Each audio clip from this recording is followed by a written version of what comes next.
What's happened since the last video I made. Got an NPR, a Isuzu NPR intercooler in there. It fits right in front of the radiator so well, you almost can't even see it. So it's pretty large actually. Oh, there she is. I got it used. Looks like a radiator from the front, which is pretty fucking badass. Can't even tell, it's got a massive front mount. I ended up changing the valve springs because some guy on the internet told me it's breaking up because the valve springs are weak and the lifters are holding the valves open, which sound kind of believable. So I did the springs and the lifters. They're actually dual springs now. And there's the old lifters.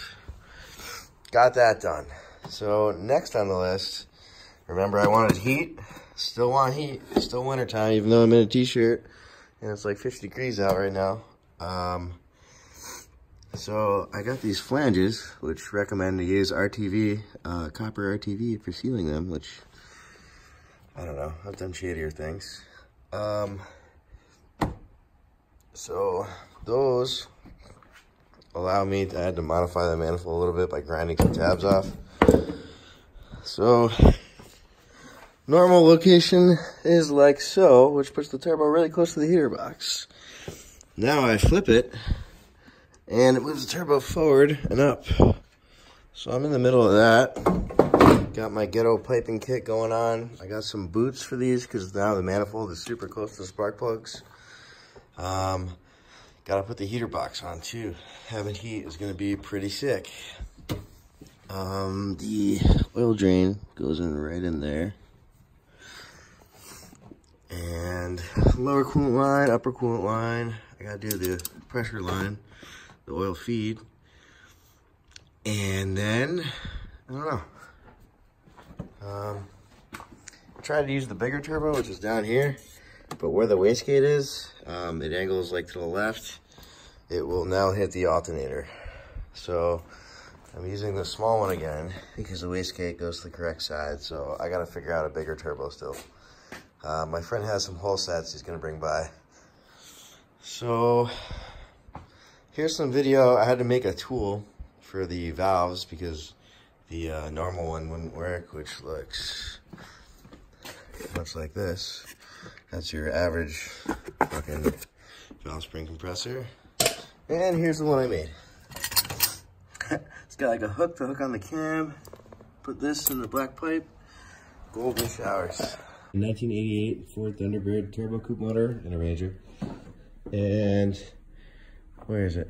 This style spring compressor does not work because it hits the head in multiple spots. So we had to make one.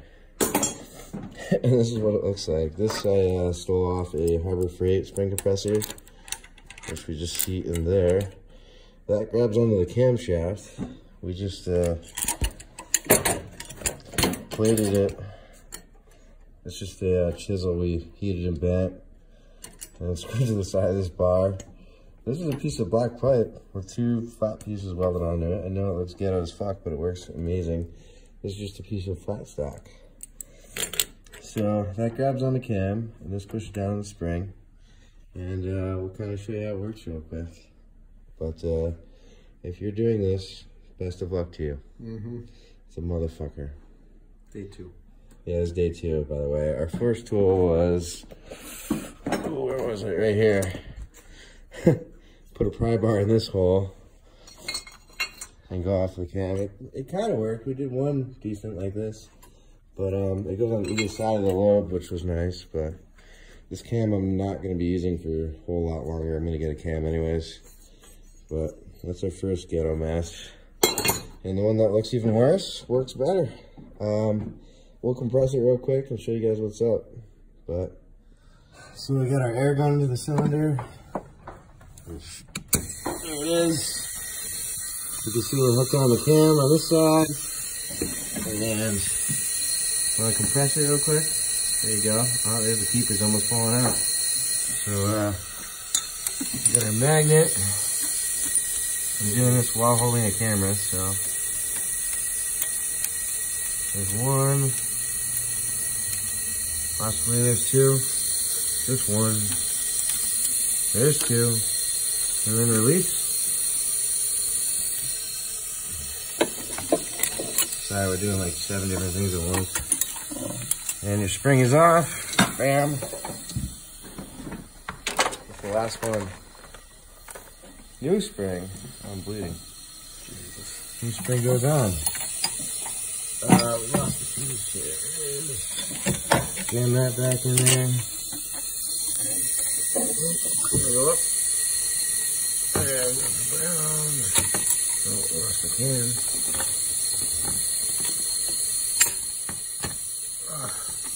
Alright, compress. Alright, now we just gotta slide the keepers in, just like they came out. I'm sure there's a bunch of videos on that on YouTube. I can't do it while we're doing this shit too, so. Thanks for watching, motherfuckers! Got a furnace. 90%er. Vent that out the window. Running on propane. Got it hooked up to an extension cord, condensate drains in there. We are warm in the winter, which is nice. That helps production quite a bit, because freezing my ass off with that can heater sucked. I'm getting too old for this bullshit. So, I gotta mount the manifold, start fucking with the oil drain and the coolant lines, and then I gotta take off the intake elbow to get to the oil lines, or oil feed line, I should say. Wish me luck. Oh yeah, look at it. This is the, I actually just put this on, I don't know, a couple thousand miles ago. Maybe before I put the motor in. It's leaking there. Where else? Oh, there. It was leaking. Yeah. Yeah, whatever. So, a lot of shit has happened. Got the intake elbow back on. I gutted the EGR valve and just used the body of it to clamp down on my plate I made. There's a preview of the boost pipe. I gotta do this side still, and I gotta clamp here, here, and here. The oil line. They give you this 90 in the kit, but there's no way to swing it on because it hits the side of the turbo. So, I don't know. I had this shit in the garage, ended up using. I got the spark plug boots because these are fairly close. Probably should hold them a little bit farther away. Heater box is in. Heater core is hooked up. Here's the drain.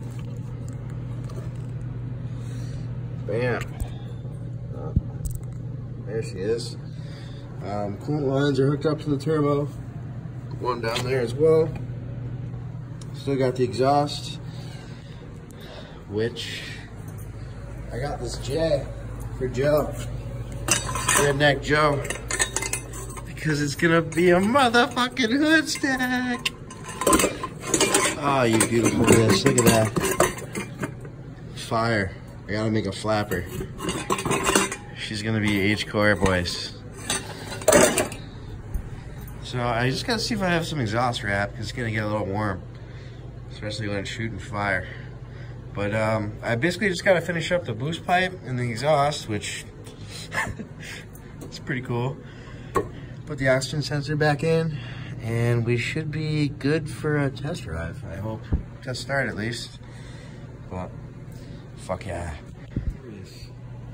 Holy shit. I'm probably gonna heat wrap it from about here to somewhere up here.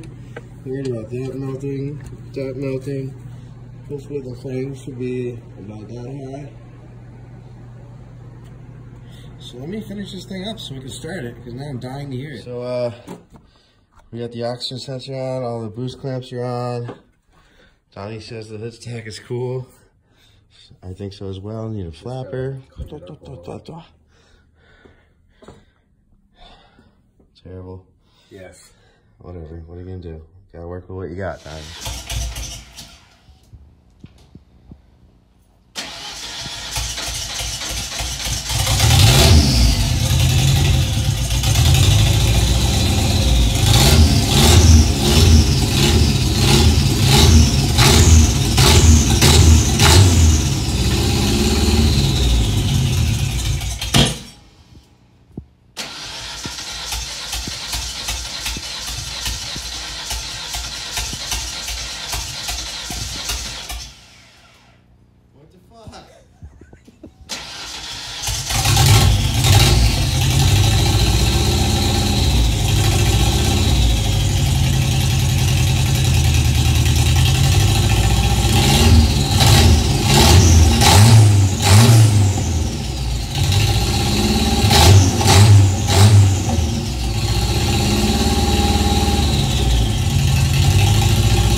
she's done for now. Got to cut a hole in the hood for the hood stack. The old one with the hood scoop. And then eventually do a real exhaust that goes underneath to maintain that sleeper status. Got the old hood right here.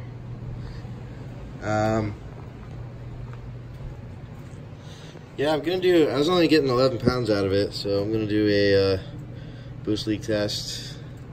And I think this is like the bleed hose. It's kind of kinked, so that might have something to do with it. It's my awesome boost controller. Yeah, otherwise doing pretty good. This didn't melt yet. Spark plugs didn't melt to the head yet. Oil isn't leaking yet. I have heat now. See the heater box? It's all hacked. We love it. But thanks for watching, dudes, and please subscribe, because I need some more money to pay for this bullshit.